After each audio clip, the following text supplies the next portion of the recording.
Hi Steve. Just a quick wee video keeping you abreast of developments up here. As you see, that's a shot of my twin track controller, which I don't know if I told you, but when it arrived, had a couple of faults. This track worked perfectly well. This track, however, put out a constant 15 volts, which is no bloody good. Anyway, I opened it up and discovered it was the MOSFET transistor that had gone. Got one from eBay for a couple of quid, fixed it, working fine. So now, really chuffed because I got that at a decent price and it's a nice controller and it's all working fine, so chuffed. And beside it, of course, is a Kato points switch. I've been planning to make a little point switch board using push buttons and LEDs, and since I got those Kato point switches for you, I've decided that I like the little buggers. They're actually very good. I love the action. So I've decided that for my main layout, unless something else comes along, I'm gonna start using these chappies. And of course, to cut costs down, I'm going to be making up some new leads, and I'll get onto that a wee bit later in the video. But right just now, on with the layout, as you see, I've actually laid some track on my table, and that green stuff. I was down Lidl doing my shopping, and I found a roll of artificial grass reduced from a tenner to 6 quid, so I got it on impulse, and it's great. It's really thin. As artificial grass, it's rubbish, but as a base for my table for putting track on, it's lovely, and I've got loads of it. I can even pull my table out to the full 6-place setting, and it's long. It takes up half the room, and this green stuff will cover it. So that was a nice wee bargain. The upside of that is, while I'm building my main layout, I could actually throw this on the table, put some track down and run a wee train. So that's it. Track wise, what I've got, as you know, I started off with the flexi track. That's the length of it there. It's almost a metre long. I started off with 6 of them brand new, and then started buying set track. Now the set track, I've got, it starts there and goes all the way up there. I've got some curves, enough to do sort of half a loop, and it goes all the way up there, up to that point there. And of course I've got a couple of extra points, a motley bunch. There's a right and a left, and another left, a long left. Now these ones, that's two, that's a left, a Y point, a Y point. They're okay, but as you see, they've got wider sleepers, so I think that they're the older Pico points. So I'll be using them on my test track, but I'll be using the Code 80s, these ones, on my actual layout. So that's the track. You see there's a bit of a loop up there. That's actually flexi trap that was messing about with ballast and stuff. And I'll complete this circuit this afternoon so I can get trains running all the way around instead of backwards and forwards, which, as you know, is incredibly boring. Right, so far so good. Rolling stock.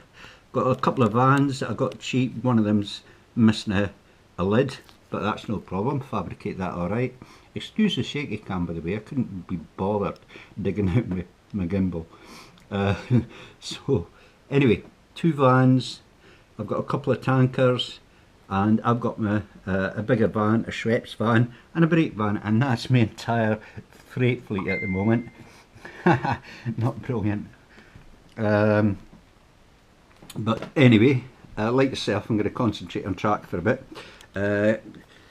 Passenger, I started off yesterday morning with 2 coaches, Lima coaches, the corridor coaches, and then I got on the post the last one, this one, which is a Bachmann coach. So that gives me a wee 3-coach train, pulled by, of course, my class 25 there, which by the way I've just rebuilt because I had a wee mishap with it on my old test track. I was running it round and round while I was ballasting, idiot, and it came off the track at a dodgy point and piled right into a big pile of sandy ballast.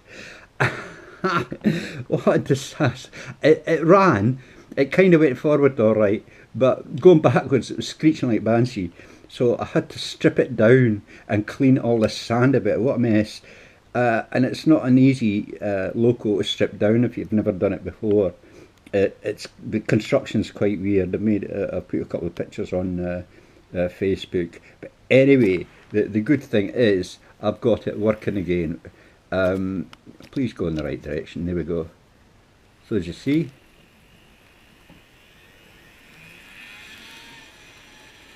there we go. And we'll bring it back. So it runs rather nicely. It's not the fastest thing. That was at full speed, and it is not fast.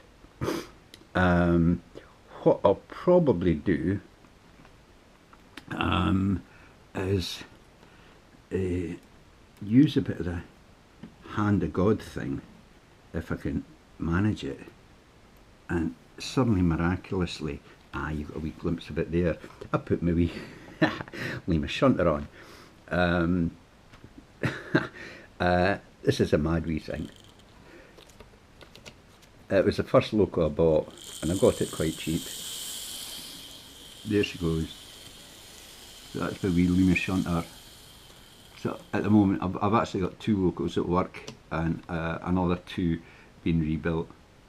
And this thing, I'll tell you, it's mental. I'll take a chance, it might come off the track, but look at the speed it goes. Whoa! That is absolutely mental. I just wish that they'd lowered the gearing on it. It's actually knocked the connection off the track. Well done. Hand of God. And I've just knocked my coaches over. This is the problem. I'm trying to make a quick movie with one hand. Everything's going wrong. But there we go. There we go. I'll send him out the way. Better put him up there.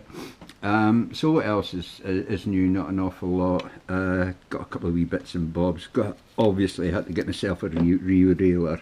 This is the Pico one because I find some of the stock with bogies were a bit of a pain in the what's it to try and get on the track properly, and I got fed up with it. So I got myself a rear railer, and it works quite well. With one exception, which I'll tell you about later. What's the other wee thing I got? This is one of these track gauges, and you use this to, you know, make sure you've got the correct distance between tracks, and there's a wide one, narrow one. That was pennies off eBay 3D printer thing. So that is, oh yeah, and I've got some platform up there just to check the ride height of the coaches against the platform, and that was part of a job lot, that wee platform there, part of a job lot I've got loads of it. In fact, I think I sent a couple of bits down to you as well, so I've got all the platforms I'll ever need. And apart from a couple of wee bits and bobs, that is it. So what else? The big news of the week. If I can get it right, the star of the show. Look at that. Is that not Bonnie? Right, I've put the camera down on its tripod, so let's get it out. Look at that. Kato DD51, the blue one. What a Bonnie locomotive it is. It is really spectacular. The quality is excellent, and it is big. I know it looks tiny in my hands, but it is end gauge. It's 160 or 1148, depends which standard you apply.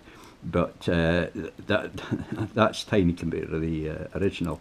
And I'm playing with this. This is the centre bogie, and it's quite clever. It moves from side to side to allow it to go around curves. And that is what makes it difficult to put back on the track if you're daft enough to take it off. And that is one of the reasons I had to get the re-railer, to get this damn thing on the track. And even when you're using the re-railer, you've got to make sure that centre bogie is centred, otherwise it never goes right. So anyway, having said that, I think we'll put it on the track. Now bear in mind, this set track has just been thrown down, and it's only wired at one end, so continuity is not great, and it's a bit loose, so that didn't go right. That didn't go right.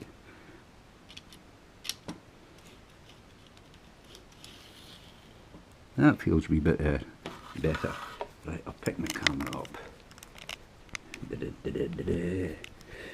and see how we go. Oh, what a lovely runner. I wonder if it could, I forgot, I left the wee Lima shunter up there and it's run off the track. I wonder if this will pull it up.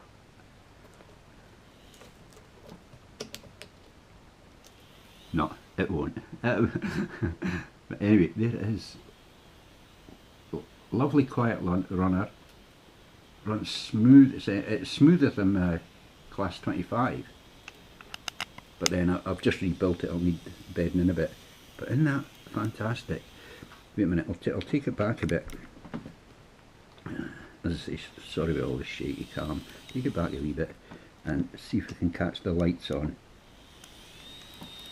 Look at those lights. Isn't that fandabulosy? I love this Loco. I'm really jealous. Oh, it's got a turn of speed.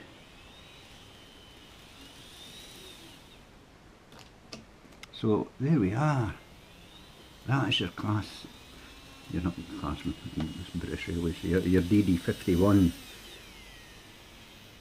Fantastic Loco. I'm really chuffed with that. And of course, it was acquired at a bargain price, which is always good. So that's your DD51, dude. And I'll oh, there's something else. We're not done at that.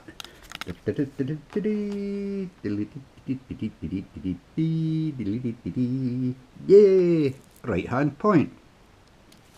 And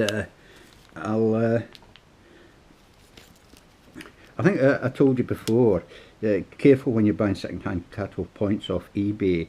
Even if it seems like a bit of a bargain, if it does not come with a cable, because you're going to be an extra £5 for the cable, which means there's a lot of kind of cheaper cattle points that I could have bought that I didn't because of that, and very few of them come with a cable, and the ones that do come with a cable, they're going for about 20 quid. This one I got reasonably cheap. It had no cable, but it did come with an extra wee bit of track at the end. It's got the wee cutaway on it. So my big discovery, well, that's not so much a discovery, it was common sense really, was the plug, the Cato plug for the points. It's just basically a wee 2-pin plug. There's a wee 2 pins. I measured them, they're 2.4mm apart. And would you believe the standard jumper header plug on PCB boards, you know those little jumpers you take off, and they're exactly 2.4mm apart, or you can get single ones. And the cheapest chips, readily available, so I've ordered some. I'm going to make up the cables. Now for the other end is a 2-pin white plug with a clip on it. Similar to the plugs you'll find when you buy a battery charger or some little 12-volt device that gives you a couple of extra cables for this, that and the next thing, and there'll be a wee bit of plug on it, a white plug, often 2-pin, sometimes 3-pin, but the 2-pin, that's exactly what goes on the other end of this. It's a kind of Tamiya type plug, common as muck. I just have to figure out which size it is. But that's easy enough, because if you look at your point plug extension lead that I sent you, it's got a plug on one end, socket on the other, and that's exactly what goes on the end of this. I think it might be a plug. Is it? Let's have a look. Yeah, and there's the socket on the point. So the big deal is, and the good news is, I'll be able to make up point switches and extension, rather point cables and extension cables for next and out. So there we are. That's the good news. So there's a wee point for you. And the other thing, and this will make you chuckle. Some time ago you mentioned you were going to get into electricity and soldering and stuff like that, and I says, oh, I've got loads and loads of stuff, bits and pieces, components and stuff, I'll send you some down. So I sent it down by post, and it arrived. The only thing is, the silly buggers sent it back to me. Right? So, I can't believe this. So all your goodies and your LEDs and your resistors and all that stuff, it came winging back to me, and they haven't even franked the stamp. So I'll take no chances this time. I'll stick it in a box with the locomotive, and I'll send that down either today or tomorrow. Now, what have we done with the box? Oh, there it is. Right, back to your DD51. There's the box, got the paperwork inside there, and of course you've got your little packet of bits and pieces. Not entirely sure what all these little bits of detail are, but I know that you've got numbers. You can number them individually. So you choose which particular train you want. You can stick a number on it.